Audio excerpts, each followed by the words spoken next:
ప్రేక్షకులకు నమస్కారం. ఫిబ్రవరి 17, 18 తేదీల్లో అంటే శనివారం, ఆదివారం senior stock market analyst either Ramakrishna గారు స్టాక్ మార్కెట్ ఇన్వెస్ట్మెంట్స్ పై ఎడ్యుకేటివ్ వెబినార్ కండక్ట్ చేయబోతున్నారు. ఆసక్తి ఉన్నవారు ఈ కింద స్క్రోల్ అవుతున్న నెంబర్ కాల్ చేసి వెంటనే మీ రిజిస్ట్రేషన్స్ను పూర్తి చేసుకోగలరు. నమస్తే అండి, సుమన్ టీవీ ప్రేక్షకులందరికీ. ఈరోజు మనం ఈ ఎపిసోడ్లో ఎఫ్ఐఐస్ ఫ్లోస్ ఎలా ఉన్నాయి గత కొన్ని సంవత్సరాల నుంచి, అట్లాగే ఇప్పుడు కొత్తగా వచ్చిన రూల్ ప్రకారము ఫిబ్రవరి 1 నుంచి ఎఫ్ఐఐస్ డిస్క్లోజ్ చేయాల్సిన విషయాలు ఏంటి, వీటి గురించి మనం చర్చిద్దాము. గజం కేవలం 4,500 రూపాయలతో 165 గజాల భూమి కేవలం 8 లక్షలు మాత్రమే. ముఖ్యంగా మనము ఈ స్క్రీన్లో కనుక చూసినట్లయితే గత 4 సంవత్సరాల నుంచి ఎఫ్ఐఐస్ భారీ అమ్మకాలు జరుపుతున్నట్టు మనకు అర్థమవుతుంది. గత 2021, 22, 22లో 21లో 92,000 crores అమ్మకాలు ఇక్కడ మనకు కనిపిస్తున్నాయి.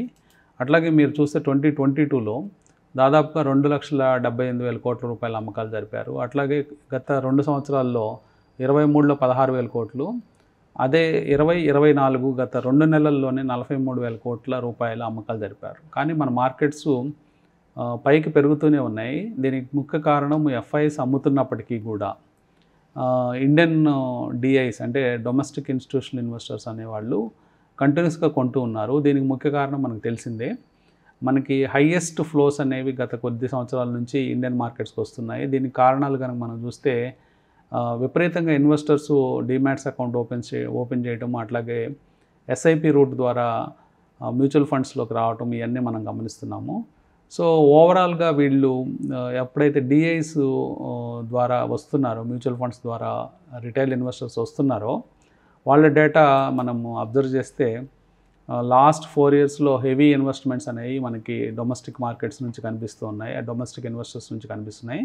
అంటే రిటైల్ ఇన్వెస్టర్స్ చిన్న మొత్తాలు, పొదుపు మొత్తాలు వాళ్ళు పెట్టుబడి పెట్టడం ద్వారా గత 4 సంవత్సరాలు చూస్తే ఒక 94,000 కోట్లు 2021లో, అట్లాగే 2,76,000 కోట్లు అనేది 2022లో, అలాగే 1,84,000 కోట్లు అనేది 2023లో, అలాగే 35,000 కోట్లు గత 2 నెలల్లో. అంటే 2 నెలలు అంటే కేవలము మనము గత 5 వారాల్లో అని చెప్పుకోవచ్చు. ఒక 35,000 కోట్ల రూపాయల ఇన్వెస్ట్మెంట్స్ జరిగాయి. అట్లాగే మనం ఇప్పుడు లేటెస్ట్గా వచ్చే వార్తలు చూస్తే మ్యూచువల్ ఫండ్స్లో గత నెల అంటే జనవరి మాసంలో హయ్యెస్ట్ ఫ్లోస్ అనేవి దాదాపుగా 21,000 కోట్ల రూపాయలు హయ్యెస్ట్ ఫ్లోస్ మ్యూచువల్ ఫండ్స్ ద్వారా వచ్చాయని మనకు అర్థమవుతుంది. సో అట్లాగే మనము ఈ ఫండ్స్ అనేవి ఎస్ఐపి ద్వారా 18,000 కోట్ల రూపాయలు ప్రతి నెల మన మార్కెట్స్లోకి వస్తున్నాయి. సో అందువల్ల మనము ఎఫ్ఐ వాళ్ళ సెల్లింగ్ని మనం తట్టుకోగలిగామని మనం అర్థం చేసుకోవచ్చు. సో ఇంత పెద్ద మొత్తంలో మనకి ఎఫ్ఐఎస్ సెల్లింగ్ చేస్తున్నప్పటికీ డిఐఎస్ ద్వారా వచ్చే అమౌంట్స్ అనేవి మన మార్కెట్స్ని కాపాడుతున్నాయి, అట్లాగే మన మార్కెట్స్ని ఇంకా హయ్యర్ లెవెల్కి తీసుకెళ్తున్నాయని మనం అర్థం చేసుకోవచ్చు. సో ఈ నేపథ్యంలో మనము ఇంకా ఎఫ్ఐఎస్ భవిష్యత్తులో ఏం చేయబోతున్నారు, అంటే భవిష్యత్తులో ఇంకా అమ్మకాలు కొనసాగుతాయంటే అవుతాయనే మనం చెప్పుకోవచ్చు. మెయిన్గా వాళ్ళకి ఇంట్రెస్ట్ రేట్స్ ఎక్కువగా ఉండడంతో బాండ్ మార్కెట్స్లో ఎక్కువ ఇన్వెస్ట్ చేస్తున్నారని మనం అర్థం చేసుకోవచ్చు. ఇండియన్ మార్కెట్స్లో మనకి డైరెక్ట్ ఇన్వెస్ట్మెంట్స్లో మనకి గవర్నమెంట్ బాండ్స్లో ఎక్కువ పెట్టుబడులు పెడుతున్నట్టు వార్తలు వస్తున్నాయి. గత కొద్ది మాసాల్లోనే $25 బిలియన్ గవర్నమెంట్ బాండ్స్లో పెట్టడము, వాటి ద్వారా వాళ్ళకి ఎక్కువ సేఫ్ ఇన్కమ్ అనేది గవర్నమెంట్ ద్వారా వస్తుందని ఆశిస్తున్నారు. ఈక్విటీస్లో కొంత వాళ్ళ ఎక్స్పోజర్ని తగ్గించుకుంటున్నారు. మనము ఇంట్రెస్ట్ రేట్ సైకిల్ పీక్లో ఉన్నాం కాబట్టి అంటే ఇండియన్ మార్కెట్స్లో అట్లాగే అమెరికా మార్కెట్స్లో ఎక్కువ మొత్తాలు అనేవి సేఫ్ అవెన్యూస్కి వెళ్తున్నాయి. స్టాక్ మార్కెట్స్ మనం చూస్తే కొంచెము ఎక్సెస్లో ఉన్నట్టు మనం అర్థం చేసుకోవచ్చు. మన మార్కెట్స్ అంటే హిస్టారికల్గా కంటే ఎక్కువ పిఈ రేషియోలో మనం ట్రేడ్ అవుతున్నాము. హిస్టారికల్గా ఉండే కంటే కొన్ని పర్సంటేజ్ పాయింట్స్ ఎక్కువగా ట్రేడ్ అవడంతో మార్కెట్స్ ఎక్స్పెన్సివ్ అనేది క్లియర్గా తెలుస్తుంది. ఆ రిస్క్ని తగ్గించుకోవడానికి, ఆ రిస్క్ని మిటిగేట్ చేయడానికి ఈ మార్కెట్స్కి వెళ్తున్నారని మనం అర్థం చేసుకోవచ్చు అండి. సెకండ్ థింగ్, రేపు ఫిబ్రవరి 1 నుంచి కొత్త రూల్స్ గైడ్లైన్స్ మనకి అమల్లోకి వచ్చాయి. అంటే మెయిన్గా ఒక ఎఫ్పిఐలో, ఒక ఎఫ్ఐ సంస్థలో 25,000 కోట్ల కంటే ఎక్కువ వాటాలు ఉన్న కంపెనీలు ఏవైతే ఉంటాయో ఆ కంపెనీలన్నీ కూడా వాళ్ళ డీటెయిల్స్ ఇవ్వాల్సి ఉంటుంది. ఎవరు పెట్టుబడులు పెట్టారు అంటే మైన్యూట్ డీటెయిల్స్తో సహా వాళ్ళు ఎవరెవరు పెట్టుబడులు ఎఫ్పిఐలో ఉన్నారు అనే విషయాల్ని మన సెబీ అడుగుతుంది. సో తద్వారా సెబీ తీసుకునే ఈ నిర్ణయం వల్ల అంటే ఎఫ్పిఐస్ వెనక్కి వెళ్ళిపోతారా అనే అంచనాలు, అంటే ఇంకా ఎక్కువ భారీ మొత్తంలో వెనక్కి వెళ్తారా అనే అంచనాలు మనము చూస్తున్నాము. అంటే అది ఇంకా రిజల్ట్స్ అంటే ఎలా జరుగుతుంది, ఎంత పెద్ద మొత్తంలో ఇంకా బయటకు వెళ్తారనే విషయాలు తెలియదు.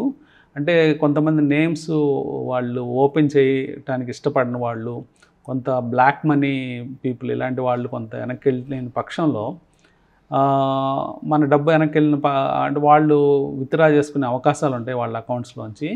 సో కొన్ని గ్రే ఏరియాస్ ఉన్నాయి. అంటే పీ నోట్స్ అని, పీ నోట్స్లో ఎఫ్పిఐ ద్వారా ఇన్వెస్ట్ చేసిన వాళ్ళకి ఒక సౌలభ్యం ఉంటుంది, వాళ్ళ నేమ్స్ డిస్క్లోజ్ చేయాల్సిన అవసరం ఉండదు. కాబట్టి ఎఫ్పిఐస్ ఈ పీ నోట్ ద్వారా వస్తారో, ఎఫ్పిఐ రూట్ ద్వారా, సో చాలా మనీ అంటే కొంత బ్లాక్ మనీ అనేది ఆ రూట్ ద్వారా వస్తుంది. కాబట్టి భవిష్యత్తులో అవి కూడా డిస్క్లోజ్ చేయమని చెప్తే మాత్రం భారీ మొత్తంలో విత్డ్రా అయ్యే అవకాశం ఉంటుంది. ఆ స్పీడ్ అనేది అంటే అంత ఎక్కువ మొత్తంలో విత్డ్రా అయ్యే పక్షంలో మన మ్యూచువల్ ఫండ్స్ దాన్ని మీట్ అవుతాయా లేదా అనేది మనం చూడాల్సిన అవసరం ఉంటుంది. కొన్ని సందర్భాల్లో మనం మీట్ కాలేకపోవచ్చు. అంటే కొన్ని సందర్భాల్లో మనము అంత సెల్లింగ్ని మనము తట్టుకోలేకపోవచ్చు. కాబట్టి ఇన్వెస్టర్స్ అనేది వాళ్ళు కొంచెం అప్రమత్తతో ఉండాల్సిన టైము వచ్చిందని మనం చెప్పుకోవచ్చండి. ఎందుకంటే మనము ఇండెక్స్లు కనుక చూసినట్లయితే రీసెంట్గానే 2 times మన ఇండెక్స్లు ఇక్కడ నిఫ్టీలో మీరు అబ్జర్వ్ చేస్తే క్లియర్గా మీకు 2 times మార్కెట్స్ హై టచ్ అయినాయి. అంటే దీన్ని జనరల్గా డబుల్ టాప్ ప్యాటర్న్ అంటాము.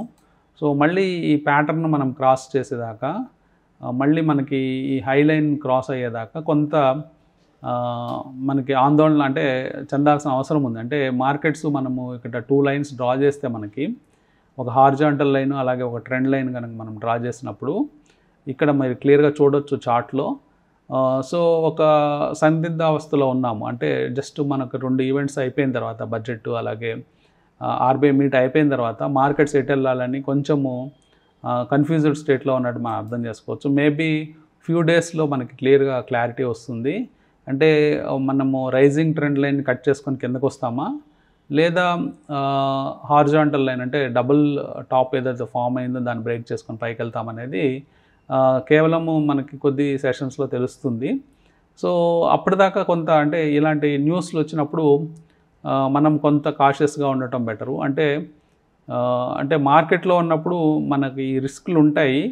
కానీ ఇప్పుడు మీరు ఈ క్యాండిల్స్ కనుక మీరు అబ్జర్వ్ చేసినట్లయితే గత కొన్ని సెషన్స్ నుంచి, కొన్ని వారాల నుంచి చాలా మటుకు క్యాండిల్స్ చాలా హై వాలటైల్ ఉన్నాయి. నిఫ్టీ లాంటి ఇండెక్స్లో కూడా హై నుంచి లోకి మనం చూసినప్పుడు ఒక సింగిల్ డేలోనే మీకు ఒక 400-500 పాయింట్ల తేడాలు అనేవి మీకు కనిపిస్తూ ఉన్నాయి. సో అంత వాలటైల్ మార్కెట్స్లో అంటే కన్ఫ్యూజన్ అనేది ఇంకా పెరుగుతుంది. మీరు అంతకుముందు మీరు అబ్జర్వ్ చేసినప్పుడు, మీరు బ్రాడర్ మార్కెట్ లాస్ట్ 1 year అంతకుముందు అబ్జర్వ్ చేసినప్పుడు మీరు క్యాండిల్ సైజెస్ మీరు ఇక్కడ అబ్జర్వ్ చేయొచ్చు. చాలా చిన్న చిన్న క్యాండిల్స్ చాలా జాగ్రత్తగా పైకి పెరగటం మనం చూసాము. కానీ జనరల్గా ఇలాంటి పెద్ద క్యాండిల్స్ ఫామ్ అవుతూ మార్కెట్స్ హైలో ఉన్నప్పుడు, పీక్లో ఉన్నప్పుడు అంటే వైలెంట్గా మార్కెట్స్ బిహేవ్ చేసే అవకాశాలు ఉంటాయి. అంటే షార్ప్గా పడిపోవటము లేదా షార్ప్గా పెరగడం జరిగే ఛాన్సెస్ ఉంటాయి. కాబట్టి ఇన్వెస్టర్స్ చాలా అప్రమత్తతో ఉండాలని చెప్తానండి. Thank you.